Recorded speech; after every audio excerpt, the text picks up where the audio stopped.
വിശദമായ വാർത്തയിലേക്ക്. ഗതാഗത മന്ത്രി കെ.ബി. ഗണേഷ് കുമാറിനെതിരെ പരസ്യ നിലപാടുമായി മുൻമന്ത്രി ആന്റണി രാജു. സ്ഥാനമൊഴിഞ്ഞ മന്ത്രിയെ മോശക്കാരനാക്കാൻ ഗണേഷ് ശ്രമിക്കുന്നത് മുന്നണി മര്യാദയുടെ ലംഘനമെന്ന് ആന്റണി രാജു. കെഎസ്ആർടിസിയിലെ വരുമാന ചോർച്ച തടയുമെന്ന ഗണേഷിന്റെ പ്രസ്താവനയെക്കുറിച്ച് ന്യൂസ് 18 അഭിമുഖത്തിൽ മറുപടി നൽകുകയായിരുന്നു അദ്ദേഹം.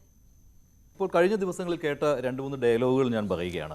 അത് പറഞ്ഞത് മറ്റാരുമല്ല, ഇപ്പോൾ സ്ഥാനം ഏറ്റെടുത്തിരിക്കുന്ന കെ.ബി. ഗണേഷ് കുമാറാണ്. താങ്കൾക്ക് പകരം മന്ത്രിയായിട്ട് വരുന്നയാൾ. സാധാരണ രീതിയിൽ ഒരു മുന്നണി മാറ്റമൊക്കെ ഉണ്ടായി ഒരു സർക്കാർ മാറി മറ്റൊരു സർക്കാർ വരുമ്പോൾ ഒരു വകുപ്പ് ഏറ്റെടുക്കുന്ന അതേ രീതിയിൽ തന്നെയാണ് കെ.ബി. ഗണേഷ് കുമാർ ഗതാഗത വകുപ്പിനെ കുറിച്ച് പറഞ്ഞിരിക്കുന്നത്. അതായത് ഗതാഗത വകുപ്പിൽ കഴിഞ്ഞ 2.5 വർഷം ശരിയായിട്ടല്ല കാര്യങ്ങൾ നടന്നതെന്ന് അദ്ദേഹം കൃത്യമായിട്ട് പറയുന്നുണ്ട്. അപ്പോൾ താങ്കൾ അതിന് മറുപടി പറയേണ്ടി വരും. ഗ്യാലറിയിലിരുന്ന് കളി കാണാൻ എളുപ്പമാണ്, കളിക്കളത്തിൽ ഇറങ്ങുമ്പോഴേ ബുദ്ധിമുട്ട് മനസ്സിലാക്കുള്ളൂ. പിന്നെ കുറച്ചുകൂടി പക്വതയോടുകൂടി ഇത്തരം സ്ഥാനങ്ങളിലേക്ക് വരുമ്പോൾ കുറച്ചുകൂടി പക്വതയോടുകൂടി ഉള്ള അഭിപ്രായ പ്രകടനമാണ് എല്ലാവരും പ്രതീക്ഷിക്കുന്നത്. ഇത് ഈ മുന്നണിയിൽ നിന്നുകൊണ്ട് ഇത്തരം അഭിപ്രായ പ്രകടനം നടത്തുന്നത് ആദ്യമായിട്ടല്ല. പിന്നെ ആഭ്യന്തര വകുപ്പിനെതിരെ പരസ്യമായിട്ട് എതിരായിട്ട് അഭിപ്രായം പറഞ്ഞിട്ടുണ്ട്, ആരോഗ്യ വകുപ്പിനെതിരെ പറഞ്ഞിട്ടുണ്ട്, പൊതുമരാമത്ത് വകുപ്പിനെതിരെ പറഞ്ഞിട്ടുണ്ട്, ഇൻഡസ്ട്രീസ് വകുപ്പിനെതിരെ പറഞ്ഞിട്ടുണ്ട്, വിദ്യാഭ്യാസ വകുപ്പിനെതിരെ പറഞ്ഞിട്ടുണ്ട്. അപ്പോൾ ഏത് വകുപ്പിനെതിരെയാണ് ഇത്തരം ആരോപണങ്ങൾ ഇദ്ദേഹം ഉന്നയിക്കാതിരുന്നത്? അതുകൊണ്ട് ആ ഒരു അപക്വമായ അത്തരം അഭിപ്രായ പ്രകടനങ്ങളെക്കുറിച്ച് ഞാനൊരു അഭിപ്രായം പറയുന്നില്ല. ഇതൊക്കെ ജനങ്ങൾ വിലയിരുത്തുകയല്ലേ. ഒരു കാര്യമുണ്ട്. ഇപ്പോൾ താങ്കൾ ആദ്യം പറഞ്ഞ കാര്യം, ഗ്യാലറിയിൽ ഇരുന്ന് കളി കാണുന്നത് എളുപ്പമാണ്, കളത്തിലിറങ്ങി കളിക്കുമ്പോഴേ കാര്യങ്ങൾ മനസ്സിലാവുകയുള്ളൂ എന്ന്. ഇദ്ദേഹം കെ.ബി. ഗണേഷ് കുമാർ കളത്തിലിറങ്ങി കളിച്ചതാണ്, ഇതേ ഫീൽഡിൽ തന്നെ കളിച്ചതാണ്, ഗതാഗത വകുപ്പിൽ കളിച്ചതാണ്. അതാണ് അദ്ദേഹത്തിന്റെ ആത്മവിശ്വാസം.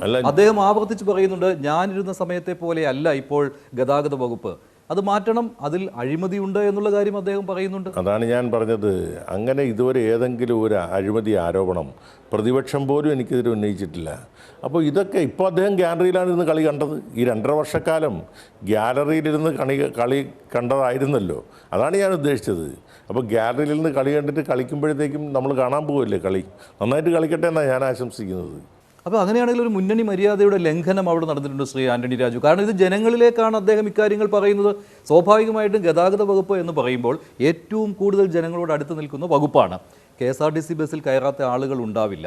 അപ്പോൾ ആ ഒരു വകുപ്പിനെതിരെ, ആ വകുപ്പ് കഴിഞ്ഞ 2.5 വർഷം കൈകാര്യം ചെയ്യുന്ന ഒരു മന്ത്രിക്കെതിരെ കാര്യങ്ങൾ പറയുമ്പോൾ, മന്ത്രിയുടെ പേരെടുത്ത് പറയുന്നില്ല, പക്ഷേ ചില സ്ഥലങ്ങളിലെല്ലാം അത് ആന്റണി രാജു കൈകാര്യം ചെയ്തിരുന്ന വകുപ്പാണല്ലോ, അതിപ്പോൾ നന്നായിട്ടല്ല നടക്കുന്നത്. ഞാൻ 1-2 ബൈറ്റുകൾ അദ്ദേഹത്തിൻ്റെ കേട്ടിരുന്നു, 1-2 അല്ല, അതിൽ കൂടുതൽ ബൈറ്റുകൾ ഞാൻ കേട്ടിരുന്നു. ഞാൻ അന്തിച്ചു പോയി. അങ്ങനെ പറയുവാൻ പുതിയതായിട്ട് ചുമതലയേൽക്കുന്ന ഒരാൾക്ക് എങ്ങനെ സാധിക്കും? അങ്ങനെ സാധിക്കണമെങ്കിൽ വ്യക്തിപരമായിട്ട് പോലും അദ്ദേഹത്തിന് താങ്കളോട് ചില മുഷിപ്പുകൾ ഉണ്ടാവാം. അതിലൊന്നും ഞാൻ അതേ നാണയത്തിൽ മറുപടി പറയാൻ പോയാൽ പിന്നെ അദ്ദേഹം ഞാനും തമ്മിലുള്ള വ്യത്യാസം എന്താ? ഞാൻ അദ്ദേഹത്തിൻ്റെ അപ്പനോടൊപ്പം നിയമസഭയിൽ പ്രവർത്തിച്ച ആളാണ്. അപ്പോൾ ഞാൻ കുറേ കൂടെ പക്വത കാണിക്കണമല്ലോ. അല്ല, പക്വതയില്ലാത്ത ഒരാളെ മന്ത്രിസഭയിൽ എടുത്തു വയ്ക്കുന്നത് ശരിയാണോ? അങ്ങനെ മുഖ്യമന്ത്രി ചെയ്യും? അത് ഞാൻ പറയുന്നത് അതൊക്കെ മുഖ്യമന്ത്രിയോട് നിങ്ങൾ ചോദിക്കേണ്ട ചോദ്യമാണ്, എന്നോടല്ലല്ലോ ചോദിക്കേണ്ടത്. എന്നെ സമയത്ത് ഇത്തരം അഭിപ്രായങ്ങൾ പക്വതയുള്ളതായിരുന്നെങ്കിൽ അങ്ങ് ഈ ചോദ്യം എന്നോട് ചോദിക്കില്ലായിരുന്നല്ലോ. KSRTCയെ കുഴപ്പത്തിൽ നിന്ന് രക്ഷിക്കാനെത്തിയ ആളെന്ന ക്രെഡിറ്റ് നേടാനുള്ള ശ്രമമാണ് ഗണേഷ് കുമാർ നടത്തുന്നതെന്ന് ആന്റണി രാജു പറഞ്ഞു. KSRTC ജീവനക്കാരുടെ ശമ്പളം 1-ാം തീയതി നൽകാൻ ഗണേഷിനെ ആന്റണി രാജു വെല്ലുവിളിച്ചു. കേരളത്തിൽ കേട്ടുകേൾവിയില്ല. ഒരു മുന്നണിയിൽ നിന്ന് ഈ ടേം അനുസരിച്ച് ഒരാൾ മാറി മറ്റൊരാൾ വരുമ്പോൾ മറ്റൊരു മുന്നണിയിൽപ്പെട്ട ഒരാൾക്ക് പകരമാണ് ഞാൻ വരുന്നത് എന്ന രീതിയിൽ ആ മന്ത്രിക്കെതിരെ ആരോപണം ഉന്നയിക്കുന്നത് അങ്ങനെ നടക്കാറില്ല. അതാണ് ഞങ്ങൾ തമ്മിലുള്ള വഴക്കായിട്ട് ചിത്രീകരിക്കേണ്ട. പറഞ്ഞ ആളെ കുറിച്ച് നിങ്ങൾ വിലയിരുത്തിയാൽ മതി. നിങ്ങൾ തമ്മിലുള്ള വഴക്കല്ല എങ്കിൽ, നിങ്ങൾ തമ്മിലുള്ള വഴക്കല്ല, പാർട്ടികൾ തമ്മിലുള്ള വഴക്കാണോ അല്ലെങ്കിൽ മുന്നണിയിലുള്ള അസ്വസ്ഥതയാണോ എങ്കിൽ ഈ രീതിയിൽ സംസാരിക്കേണ്ട ആവശ്യമില്ല. അതുകൊണ്ട് സ്വാഭാവികമല്ലേ. കാരണം ഒരാൾ വരുമ്പോൾ ഇപ്പം ഭരിക്കുന്ന ആളെക്കാൾ ഇപ്പം ഭരിക്കുന്നത് മോശമാണ്, ഞാൻ നന്നാക്കിയത് എന്നൊരു ഇമ്പ്രഷൻ ക്രിയേറ്റ് ചെയ്യാനുള്ള ശ്രമം നടത്തുന്നതുകൊണ്ട് ഒരു കുഴപ്പമില്ല. അദ്ദേഹം അത് ആഗ്രഹിക്കുന്നുണ്ടായിരിക്കാം. ഞാൻ മോശമായി കിടന്നതിനെല്ലാം നന്നാക്കി, ഇതുവരെ മോശം കാരണം ഇപ്പോൾ നന്നായിരുന്നു എന്ന് പറഞ്ഞു കഴിഞ്ഞാൽ പിന്നെ അദ്ദേഹം വന്നിട്ട് എന്ത് ചെയ്യുമെന്ന് ആളുകൾ ചോദിക്കൂലേ. അതുകൊണ്ട് ഇപ്പം മോശമാണ്, ഞാനാണ് ഇത് നന്നാക്കി എന്നൊരു പേര് ഉണ്ടാക്കിയെടുക്കാനുള്ള അദ്ദേഹത്തിൻ്റെ ഒരു ആഗ്രഹം മാത്രമായിട്ട് ഞാൻ കാണുന്നുള്ളൂ. നവകേരള സദസ്സിന് ബോംബ് ഭീഷണി. തൃക്കാക്കര മണ്ഡലത്തിലെ വേദിയിൽ ബോംബ് വയ്ക്കുമെന്നാണ് ഭീഷണി. മറ്റന്നാളാണ് മണ്ഡലത്തിലെ നവകേരള സദസ്സ്. കാക്കനാടാണ് നടക്കുന്നത്. ഡാനി പോൾ ചേരുന്നു വിവരങ്ങളുമായി. ഡാനി, എപ്പോഴാണ് ഇത്തരത്തിലൊരു ഭീഷണി വന്നത്? എന്താണ് സന്ദേശത്തിൽ പറയുന്നത്? അശ്വതി, ഇന്നലെയാണ് എറണാകുളം ADM-ന് ഇങ്ങനെ ഒരു കത്ത് ലഭിക്കുന്നത്. അതിൽ പറയുന്നത് തൃക്കാക്കര മണ്ഡലത്തിലെ നവകേരള സദസ്സ് നടക്കുന്ന വേദി കുഴിബോംബ് അടക്കമുള്ള വസ്തുക്കൾ ഉപയോഗിച്ച് തകർക്കുമെന്നാണ് പറഞ്ഞിരിക്കുന്നത്. ഇതിൽ തൃക്കാക്കര മണ്ഡലത്തിലെ നവകേരള സദസ്സ് നടക്കുന്നത് കാക്കനാട് കളക്ടറേറ്റിന് മുൻവശത്തുള്ള കോമ്പൗണ്ടിൽ തന്നെയുള്ള പരേഡ് ഗ്രൗണ്ടിലാണ് നടക്കുന്നത്. ഈ വേദിയാണ് തകർക്കുമെന്ന് ഭീഷണിക്കത്തിൽ പറഞ്ഞിരിക്കുന്നത്. ഇതിൽ എഴുതിയിരിക്കുന്നത് പഴയ കമ്മ്യൂണിസ്റ്റുകാർ എന്ന വിശേഷണത്തോടു കൂടിയാണ് ഈ കത്ത് എഴുതിയിരിക്കുന്നത്. ഈ കത്തിനെ സംബന്ധിച്ച് പോലീസ് അന്വേഷണം ആരംഭിച്ചിട്ടുണ്ട്. നിലവിൽ കലാപാഹ്വാനത്തിനുള്ള വകുപ്പ് ഉപയോഗിച്ചുകൊണ്ട് പോലീസ് ഇതിൽ കേസെടുത്തിട്ടുണ്ട്. ഫോറൻസിക് വിദഗ്ധർ കത്ത് പരിശോധിക്കുന്നു. ഇത് എറണാകുളത്തും തന്നെയാണ് പോസ്റ്റ് ചെയ്തിട്ടുള്ളതെന്നാണ് പ്രാഥമികമായ ഒരു നിഗമനം. ഈ ജനുവരി 1 ഇവിടെ നവകേരള സദസ്സ് നടക്കുന്നത്.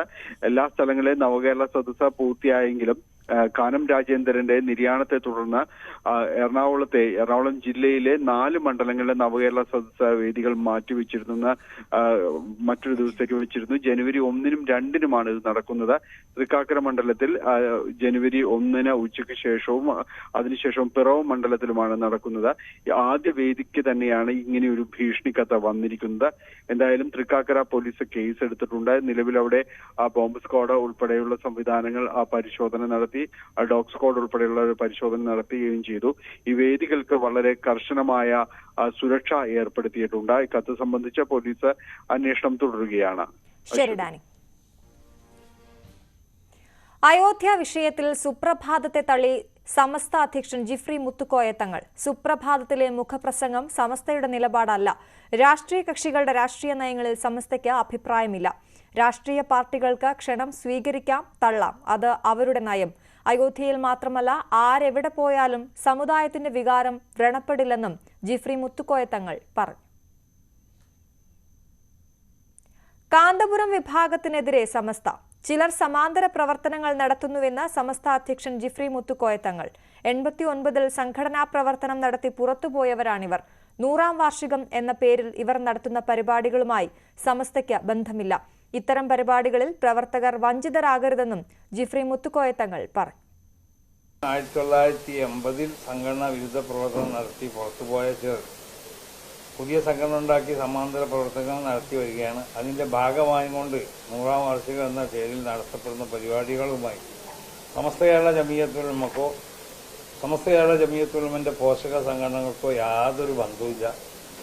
അത് സമസ്ത കേരള ജമിയത്തുൽ ഉലമയും സമസ്ത കേരള ജമിയത്തുൽ ഉലമയുടെ പോഷക സംഘടനകളും സമസ്തനോട് ബന്ധപ്പെട്ട് പ്രവർത്തിക്കുന്നതായ എല്ലാവരും അതിൻ്റെ യാഥാർത്ഥ്യം മനസ്സിലാക്കിക്കൊണ്ടിട്ട് അതിലൊന്നും വഞ്ചിതരാകുന്നതും കൂടി പ്രത്യേകം ഈ യോഗം എല്ലാവരും ഉണർത്തുകയാണ്. KPCC നേതൃയോഗത്തിന് തുടക്കം. കേരളത്തിന്റെ ചുമതലയുള്ള ദീപാദാസ് മുൻഷി ഉൾപ്പെടെയുള്ള നേതാക്കൾ യോഗത്തിൽ പങ്കെടുക്കുന്നുണ്ട്. KPCC അധ്യക്ഷൻ കെ സുധാകരൻ നയിക്കുന്ന കേരള പര്യടനമായ സമരാഗ്നിക്ക് ജനുവരി 21-ന് കാസർഗോഡ് നിന്ന് തുടക്കമാകും. KPCC അധ്യക്ഷൻ ചികിത്സയ്ക്കായി അമേരിക്കയിലേക്ക് പോകുന്നതിനാൽ 4 പേർക്കാണ് മുന്നൊരുക്കങ്ങളുടെ ചുമതല. അതിനിടെ പുനഃസംഘടനയിൽ അർഹമായ പ്രാതിനിധ്യം വേണമെന്ന് AI ഗ്രൂപ്പുകൾ ദീപാദാസ് മുൻഷിയെ പരാതി അറിയിച്ചു. Dan കുര്യന്റെ report. ലോക്സഭാ തെരഞ്ഞെടുപ്പ് മുന്നിൽ കണ്ടുകൊണ്ട് സംസ്ഥാന സർക്കാർ നടത്തിയ നവകേരള സദസ്സിന് ബദലായി ജനുവരി 21 മുതൽ സമരാഗ്നിയുമായി കോൺഗ്രസും രംഗത്തെത്തുകയാണ്. ഇതുമായി ബന്ധപ്പെട്ട വിശദമായ ചർച്ചകൾക്ക് പുറമെ പുനഃസംഘടനയുമായി ബന്ധപ്പെട്ട് നിലനിന്നിരുന്ന അഭിപ്രായ വ്യത്യാസങ്ങൾ അടക്കം പരിഹരിക്കുന്നതിന് വേണ്ടിയാണ് KPCCയുടെ നേതൃയോഗം ഇന്ദിരാഭവനിൽ പുരോഗമിച്ചുകൊണ്ടിരിക്കുന്നത്. കേരളത്തിൻ്റെ AICC പ്രതിനിധി എന്ന ചുമതല ഏറ്റെടുത്ത ദീപാദാസ് മുൻഷിക്ക് പുറമെ കോൺഗ്രസ് പ്രവർത്തക സമിതി അംഗം ശശി തരൂർ, AK ആന്റണി തുടർന്ന മുതിർന്ന നേതാക്കളും കെ സുധാകരനും ഒപ്പം തന്നെ പ്രതിപക്ഷ നേതാവ് VD സതീശനും അടക്കം നേതൃയോഗത്തിൽ പങ്കെടുക്കുന്നുണ്ട്. ഗ്രൂപ്പ് സമവാക്യങ്ങൾ പാലിച്ചുകൊണ്ട് തന്നെ പുനഃസംഘടന പൂർത്തിയാക്കുന്നതിൽ നേതൃത്വത്തിന് വീഴ്ച സംഭവിച്ചു എന്ന വിമർശനം AI ഗ്രൂപ്പുകളുടെ പ്രതിനിധികൾ ദീപാദാസ് മുൻഷിയെ നേരിൽ കണ്ട് അറിയിച്ചതായാണ് വിവരം. എന്തായാലും ലോക്സഭാ തെരഞ്ഞെടുപ്പിന് മാസങ്ങൾ മാത്രം ബാക്കി നിൽക്കെ എത്രയും പെട്ടെന്ന് തർക്കങ്ങൾ പറഞ്ഞു പരിഹരിച്ച് സ്ഥാനാർത്ഥി നിർണയം അടക്കം പൂർത്തിയാക്കി തെരഞ്ഞെടുപ്പിന് വേണ്ടി പാർട്ടിയെ സജ്ജമാക്കുന്നതിന് വേണ്ടിയിട്ടുള്ള ഒരുക്കങ്ങളാണ് നേതൃയോഗത്തിൻ്റെ പരിഗണനയിലുള്ളത്. അതോടൊപ്പം KPCC അധ്യക്ഷൻ നാളെ അമേരിക്കയിലേക്ക് പോകുന്ന പശ്ചാത്തലത്തിൽ ഈ സമരാഗ്നിക്കുമായി ബന്ധപ്പെട്ട പ്രവർത്തനങ്ങൾക്ക് രൂപം നൽകാൻ, അതുമായി ബന്ധപ്പെട്ട പ്രവർത്തനങ്ങൾക്ക് ചുക്കാൻ പിടിക്കാൻ 4-അംഗ സമിതിയെ നിയോഗിക്കുന്ന കാര്യം അടക്കം നേതൃയോഗത്തിൻ്റെ പരിഗണനയിലുണ്ട്. ദീപാദാസ് മുൻഷി യോഗത്തിൽ എടുക്കുന്ന നിലപാടുകളും നിർണായകമാകുമെന്ന് തന്നെയാണ് വിവരം. ഏറ്റെടുത്തിരിക്കുന്നത് വലിയ വെല്ലുവിളിയെന്ന് കേരളത്തിന്റെ ചുമതലയുള്ള general secretary Deepa Das Munshi news 18നോട്. എല്ലാവരെയും ഒന്നിപ്പിച്ചു കൊണ്ടുപോകാനാണ് ശ്രമം. വനിതാ പ്രാതിനിധ്യത്തിനും യുവ പ്രാതിനിധ്യത്തിനും അർഹമായ പരിഗണന നൽകും. രാമക്ഷേത്ര വിഷയത്തിൽ പ്രതികരണത്തിനില്ലെന്നും ദീപാദാസ് മുൻഷി പറഞ്ഞു. ലോക്സഭാ തെരഞ്ഞെടുപ്പ് പടിവാതിക്കൽ എത്തി നിൽക്കെ കേരളത്തിന്റെ ചുമതലയുള്ള പുതിയ AICC ജനറൽ സെക്രട്ടറിയായി നിയമിതയായ ദീപാദാസ് മുൻഷി ന്യൂസ് 18നോട് ഒപ്പം ചേരുന്നു. Good morning madam. Okay. High Command has given you a special assignment as a representative of AICC for Kerala. What's your first priority when Lok Sabha election is heading towards us? Obviously, this is my first visit after I got this responsibility. It's a huge challenge. It's a big challenge for me because last time we won 19 seats and out of 20. So it is how to retain those 19 seats. That's the biggest challenge. And also, there is always been said that Kerala is a stronghold of Congress. And here we are fighting left. I have also in Bengal, the same kind of situation was earlier and we used to fight against left. So basically, from the political viewpoint, Bengal and Kerala are almost similar.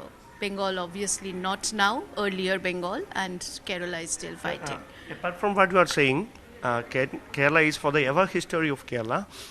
The left government is again retained their power for second time. For the last 7 years, continuously left government is ruling in Kerala. Then they are saying that they have a face to show the society that they have a single face as the CM candidate. But in Congress, it's not like that. In any way, you will take any initiative for creating a single face for avoiding the confusion of the voters. Look, now politics is different than earlier. In Himachal also, we didn't put any face in the front. In Karnataka also, there was no projected chief minister. Just now we have finished Telangana. I was there, a senior observer, and there was no face. So it is not mandatory that there should be a face, because if party is strong, if our idealism is strong, if we are fighting unitedly, obviously face doesn't matter. Whether you take any special initiative for women representation and representation of youngsters in the Lok Sabha election from Kerala? It is throughout nationally we are looking for that, the representation of women and youth. So it should be there also reflected. Until and unless we make a decision that we will repeat the same MP. If it is that, then obviously the sitting MP generally we never replace if there is no special reason. So if it is that, then it should be. But in Kerala there are a lot of young youth MLAs. So I'm hoping that yes, the next line of leadership has been already established here in Kerala. Okay, one last question. In the Ram Temple issue, in the spect of Congress leaders also, there are two opinions. Some are saying that we should accept the invitation by the Prime Minister of India, and others are neglecting it. In your personal opinion, will you accept the invitation of PM? You are asking me as a party. As a party, yes, our party is yet to finalize, and as an individual, I don't want to give any comment since I'm representing our party. So as soon as the party decision will come, we will definitely let all of you know. Thank you for joining with us. മറ്റു വാർത്തകളുടെ വേളയ്ക്ക് ശേഷം.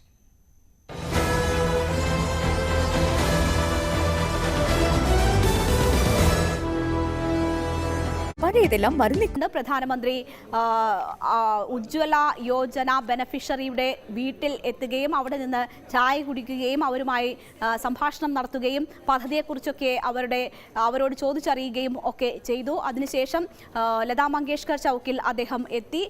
അവിടെ നിന്ന് ചില കുട്ടികൾ അയോധ്യയിൽ അദ്ദേഹത്തെ കാണാനെത്തിയ കുട്ടികളുമായിട്ടൊക്കെ ആശയവിനിമയം നടത്തുകയും അവർക്കൊപ്പം സെൽഫി എടുക്കുകയും ഒക്കെ ചെയ്തതിന് ശേഷമാണ് ഇപ്പോൾ പ്രധാനമന്ത്രി വിമാനത്താവളത്തിൻ്റെ അതിൻ്റെ ഉദ്ഘാടനത്തിനായി എത്തിയത്, ഉദ്ഘാടന ചടങ്ങുകൾ പൂർത്തീകരിച്ചത്.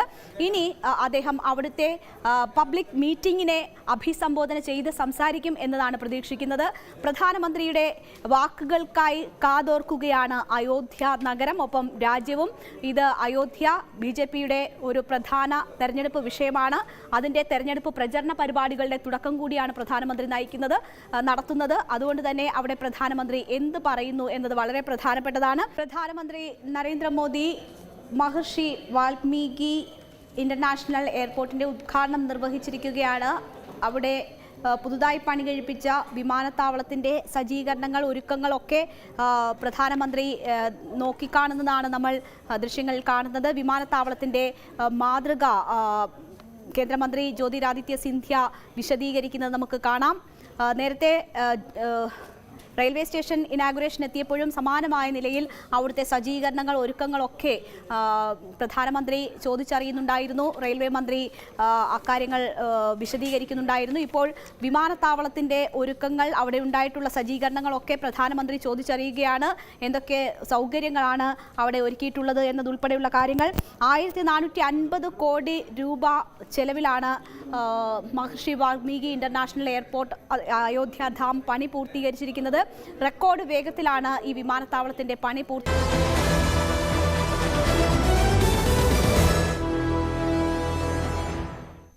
ആവേശമായി പ്രധാനമന്ത്രി നരേന്ദ്രമോദി അയോധ്യയിൽ. രാമക്ഷേത്ര പ്രതിഷ്ഠാ ദിനത്തിനായി ലോകം മുഴുവൻ കാത്തിരിക്കുന്നുവെന്ന് പ്രധാനമന്ത്രി. രാമക്ഷേത്ര പ്രതിഷ്ഠാ ദിനം ചരിത്ര ദിവസമാകും. പുതിയ അയോധ്യ വികസിത ഭാരതത്തിനെന്നും മോദി പറഞ്ഞു. പ്രതിഷ്ഠാ ദിനം 140 കോടി ജനങ്ങളും ആഘോഷിക്കണം. ജനുവരി 22-ന് രാമജ്യോതി തെളിയിക്കണം. സഹകരണത്തിന് അയോധ്യയിലെ ജനങ്ങൾക്ക് പ്രധാനമന്ത്രി നന്ദി പറഞ്ഞു. കേരളത്തിലെ നാലമ്പല ദർശന തീർത്ഥാടന യാത്രയെയും പ്രസംഗത്തിൽ മോദി പരാമർശിച്ചു. 15,000 കോടിയുടെ വികസന പദ്ധതികൾ പ്രധാനമന്ത്രി നാടിന് സമർപ്പിച്ചു. पूरी दुनिया उत्सुकता के साथ 22 जनवरी के ऐतिहासिक क्षण का इंतजार कर रही है। ऐसे में अयोध्या वासियों में ये उत्साह, ये उमंग बहुत स्वाभाविक है। भारत की मिट्टी के कण कण और भारत के जन जन का मैं पुजारी हूं और मैं भी आपकी तरह उतना ही उत्सुक हूं। हम सभी का ये उत्साह, ये उमंग थोड़ी देर पहले अयोध्या की सड़कों पर भी पूरी तरह नजर आ रहा था। ऐसा लगता था कि पूरी अयोध्या नगरी ही सड़क पर उतर आई हो। इस प्यार, इस आशीर्वाद के लिए मैं आप सभी का हृदय से आभार व्यक्त करता हूं।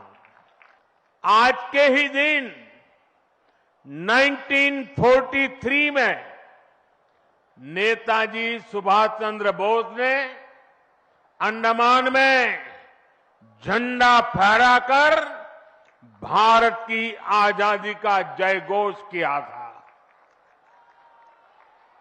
आजादी के आंदोलन से जुड़े ऐसे पावन दिवस पर आज हम आजादी के अमृत काल के संकल्प को आगे बढ़ा रहे हैं। आज विकसित भारत के निर्माण को गति देने के अभियान को अयोध्या नगरी से नई ऊर्जा मिल रही है। आज यहां 15,000 करोड़ रुपए से अधिक के विकास कार्यों का शिलान्यास और लोकार्पण हुआ है। രാവിലെ അയോധ്യാധാം റെയിൽവേ സ്റ്റേഷൻ പ്രധാനമന്ത്രി ഉദ്ഘാടനം ചെയ്തു. 6 വന്ദേ ഭാരത് എക്സ്പ്രസുകളുടെയും 2 അമൃത് ഭാരത് എക്സ്പ്രസുകളുടെയും ഫ്ളാഗ് ഓഫ് കർമ്മവും നരേന്ദ്രമോദി നിർവഹിച്ചു.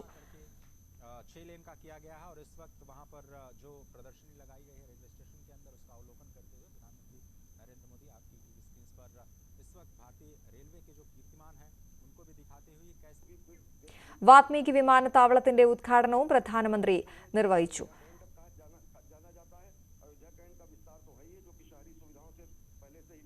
വാത്മീകി വിമാനത്താവളത്തിൽ ഇറങ്ങിയ പ്രധാനമന്ത്രി റോഡ് ഷോയായാണ് അയോധ്യാധാം റെയിൽവേ സ്റ്റേഷനിൽ എത്തിയത്.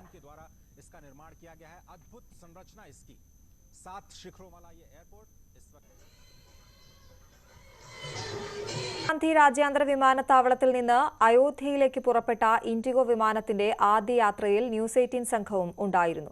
അയോധ്യയിലേക്കുള്ള സർവീസിനെ കുറിച്ചുള്ള അനൗൺസ്മെന്റ് യാത്രക്കാർ ജയ് ശ്രീറാം വിളികളോടെയാണ് വരവേറ്റത്. യാത്രക്കാർ രാമഭജനുകളും ചൊല്ലി. ആദ്യ വിമാനത്തിലെ കാഴ്ചകൾ കണ്ടുവരാം.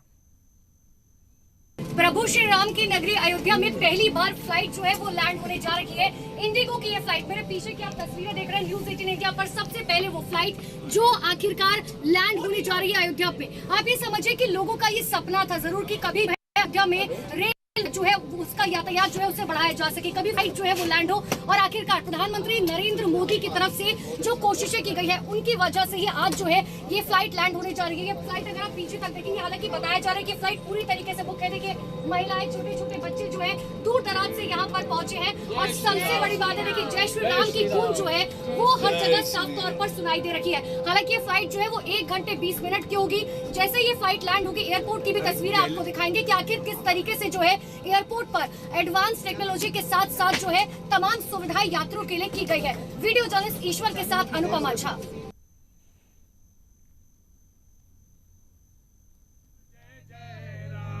श्री राम जय राम जय जय राम, श्री राम जय राम जय जय राम, श्री राम जय राम जय जय राम, श्री राम जय राम जय जय जय श्री राम, श्री राम जय राम जय जय राम, श्री राम जय राम जय जय श्री राम जय जय श्री राम. ഇനി ഇന്നത്തെ സ്വർണം, വെള്ളി, പ്ലാറ്റിനം നിരക്കുകൾ. തരകൻസ് റോയൽ ജ്വല്ലറി ഇന്നത്തെ സ്വർണ്ണവില ബ്രോട്ട് യു ബൈ പൈതൃകത്തിന്റെ പൊന്നിന് പുതുമയുടെ മുദ്രണം. Tharakans royal jewellery, Kunnamkulam. സ്വർണം ഗ്രാമിന് 5830 രൂപ, പവന് 46,640 രൂപ, വെള്ളി ഗ്രാമിന് 80 രൂപ, കിലോയ്ക്ക് 80,000 രൂപ, പ്ലാറ്റിനം ഗ്രാമിന് 3678 രൂപ. തരകൻസ് റോയൽ ജ്വല്ലറി ഇന്നത്തെ സ്വർണ്ണവില ബ്രോട്ട് യു ബൈ പൈതൃകത്തിന്റെ പൊന്നിന് പുതുമയുടെ മുദ്രണം. Tharakans royal jewellery.